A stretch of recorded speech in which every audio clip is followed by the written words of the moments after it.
kind of a bittersweet message for all of you. This is a little bit of a collage of pictures that have been taken over the years for me.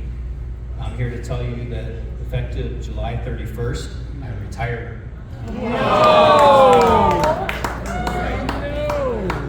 So, as the story goes, a month and a half or so ago, there was a program in the company to allow people to retire early, and I have voluntarily taken that opportunity. My wife, which is in the front row here, she's also retiring.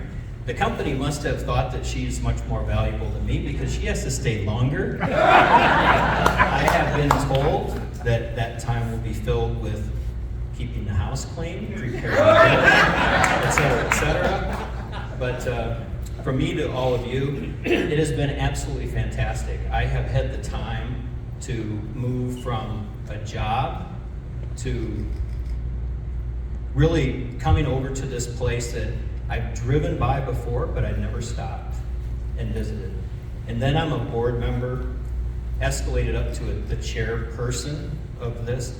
And in the process of all of that work, it really doesn't mean much other than the relationships that I've been able to forge over the last year. So I will be staying on as the board chair, which my term is done at the end of this year. Is Kay Wagner here somewhere? Back there. Kay is the chair-elect. She will be taking over. And I'll be staying on as the past chair.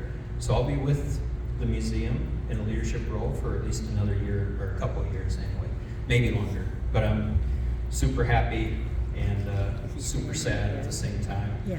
But just happy